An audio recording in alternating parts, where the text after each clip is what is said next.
sebuah desa kecil bernama Sumbersari, yang terletak di lereng perbukitan Jawa Tengah, berdiri sebuah rumah tua peninggalan zaman kolonial. Rumah itu milik keluarga Hananto, keluarga terpandang yang telah lama meninggalkan desa tersebut. Sejak puluhan tahun lalu, rumah itu dibiarkan kosong, tak terurus, dan ditelan waktu. Penduduk sekitar menyebutnya rumah kembar. Karena di halaman depannya berdiri dua patung batu identik setinggi anak kecil. Patung kembar itu menjadi simbol misteri yang melekat pada rumah tersebut. Patung-patung itu berbentuk dua anak perempuan yang berdiri berdampingan, mengenakan pakaian tradisional Jawa dan memegang bunga melati. Meski batu yang menyusunnya telah aus dimakan usia, sorot mata patung itu seolah tetap hidup, mengikuti siapapun yang melewatinya. Banyak warga percaya bahwa patung itu bukan sekadar hiasan, melainkan penanda keberadaan sesuatu yang lebih kelam. Dulu, ada seorang nenek tua, Mbah Kirna, satu-satunya yang masih ingat asal-usul patung tersebut.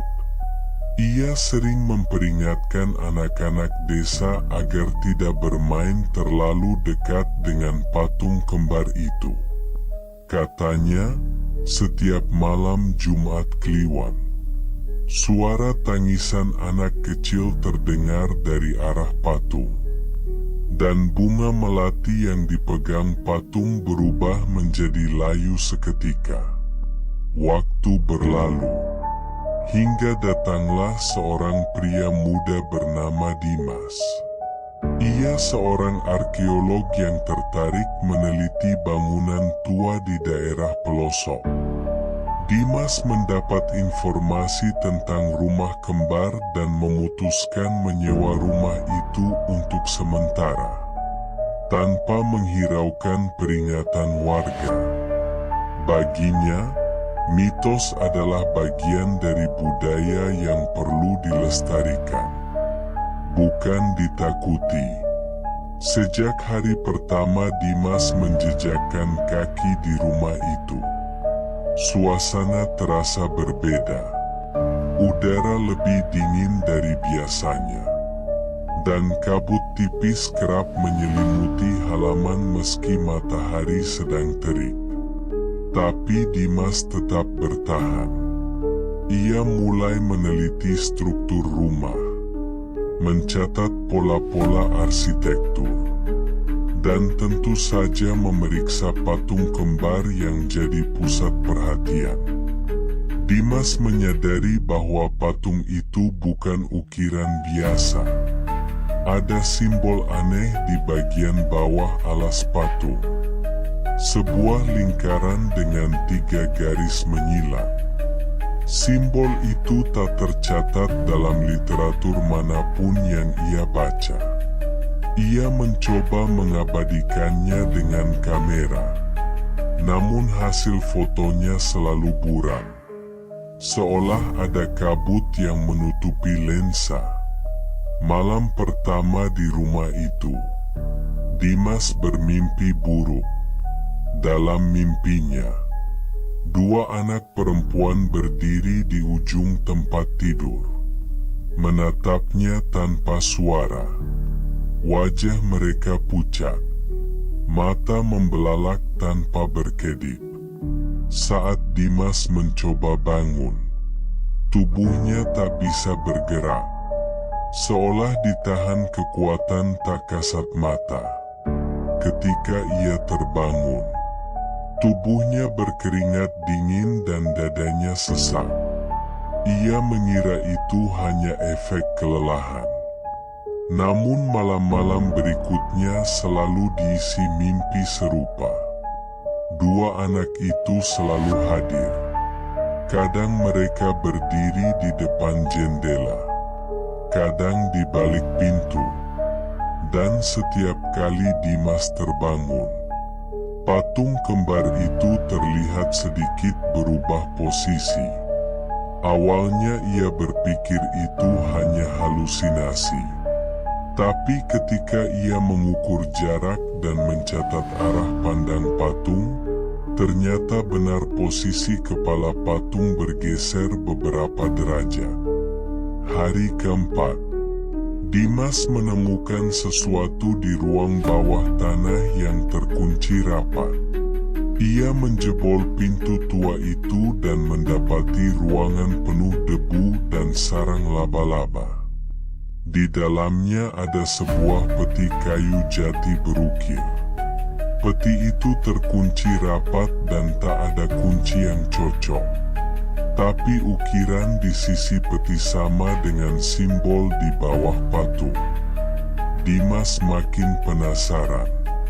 Ia mulai menggali lebih dalam sejarah rumah itu. Ia mendatangi kantor desa, menelusuri arsip tua, hingga menemukan catatan tentang pemilik pertama rumah. Seorang pengusaha gula bernama Raden Aryo Hananto. Tercatat bahwa Raden Aryo memiliki 2 anak kembar perempuan bernama Sekar dan Sari. Mereka menghilang secara misterius saat usia 7 tahun. Tak pernah ditemukan meskipun pencarian dilakukan besar-besaran. Beberapa minggu setelahnya, istri Raden Aryo bunuh diri, dan sang Raden menyusul tak lama kemudian. Sejak saat itu, rumah tersebut ditinggalkan. Dimas kini sadar bahwa patung kembar itu bukan sekadar penghias halaman.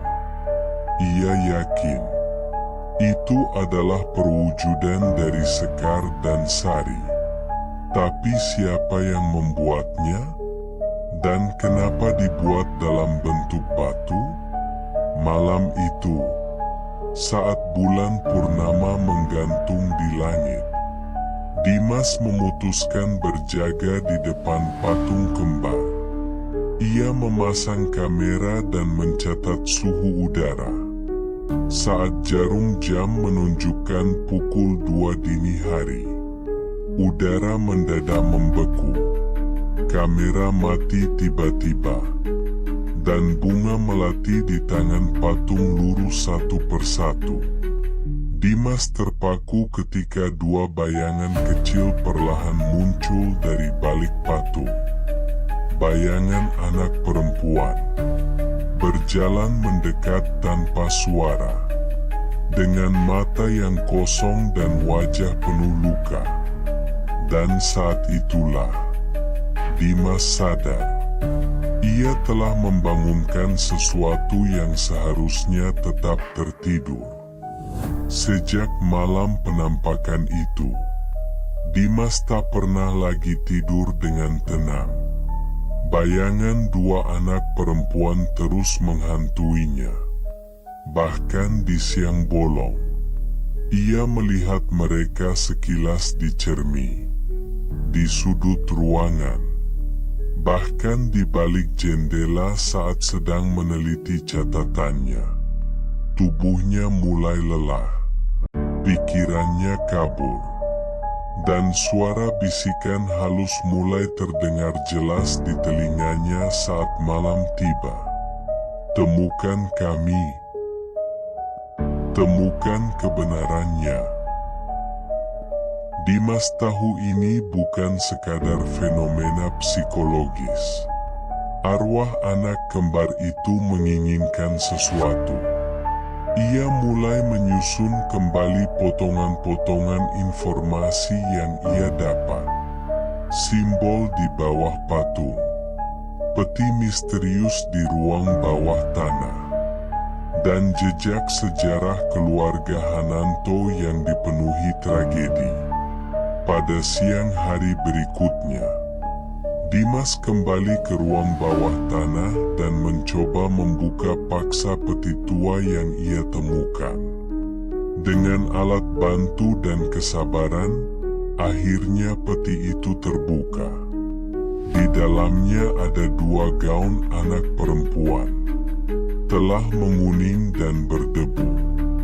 Di sela-sela lipatan kain itu, tersimpan 2 boneka kain tradisional Jawa yang nyaris hancur dimakan usia.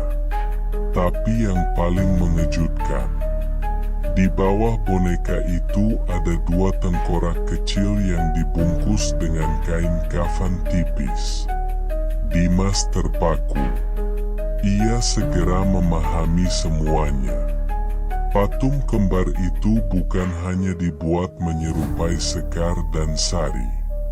Mereka dibuat sebagai bentuk penjara. Untuk menjaga arwah kedua anak itu tetap terikat di tanah. Tengkorak mereka tak dikubur layak, malah disembunyikan di ruang gelap bersama kenangan buruk yang sengaja dihapus dari sejarah keluarga. Setelah penemuan itu, gangguan semakin menjadi-jadi. Lampu sering padam meski tak ada pemadaman. Suara tertawa anak kecil bergema di dalam kamar meski rumah sunyi. Dan setiap malam, 2 anak perempuan itu muncul makin dekat, makin nyata.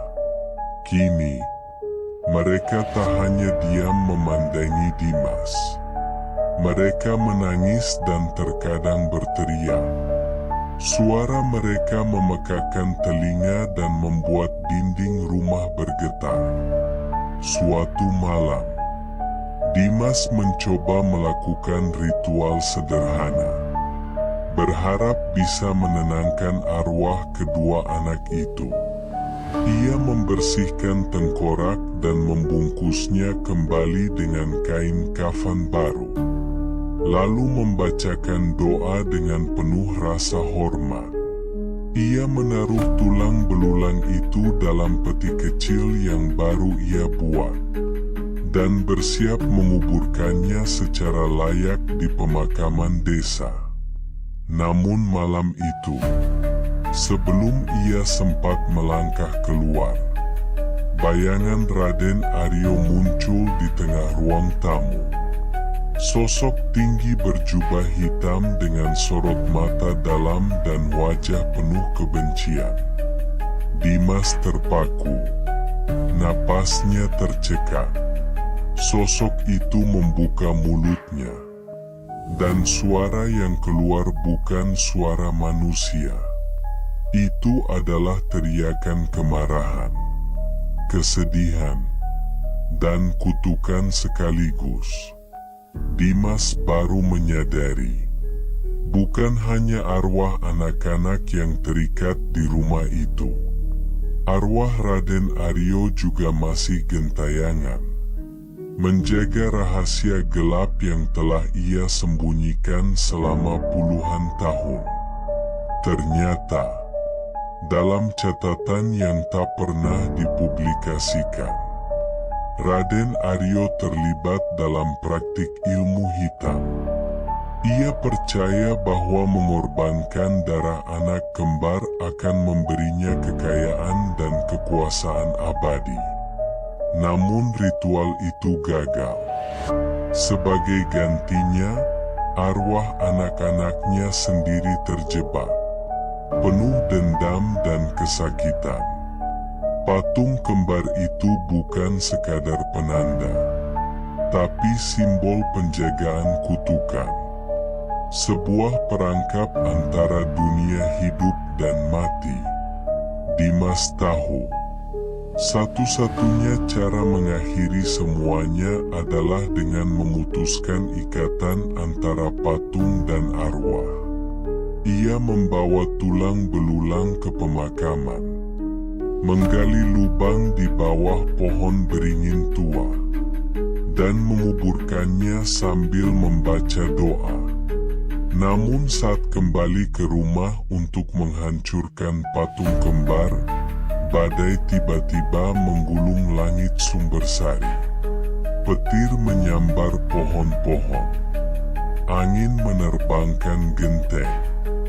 Dan dari tanah halaman rumah, terdengar suara jeritan yang memilukan. Dengan palu besi di tangan, Dimas menghantam patung kembar itu satu persatu. Batu keras itu tak mudah pecah, tapi ia terus menghantam tanpa henti. Setelah beberapa kali pukulan terakhir, patung kembar itu retak dan pecah menjadi serpihan. Tiba-tiba, semuanya hening. Angin berhenti, badai reda, dan udara malam menjadi hangat. Keesokan harinya, warga desa menemukan Dimas terbaring di depan rumah, tak sadarkan diri. Di sekelilingnya berserakan puing-puing patung batu, dan di tangan kanannya masih tergenggam palu besi. Ia dilarikan ke klinik desa, dan setelah siuman, Dimas tak banyak bicara. Ia hanya mengatakan bahwa mereka kini telah tenang. Rumah itu sejak saat itu dibiarkan terbengkalai kembali. Tak ada yang berani menyentuh atau memugar bangunannya. Tapi satu hal berubah. Suara tangisan dari arah patung tak pernah terdengar lagi. Patung kembar telah tiada. Dan begitu pula dua arwah yang dulu terperangkap di dalamnya. Namun beberapa warga masih percaya, jika malam benar-benar sunyi, dan bulan berada di puncaknya, kadang terdengar suara anak-anak bernyanyi, sayup, seolah mengucapkan terima kasih dari alam yang berbeda.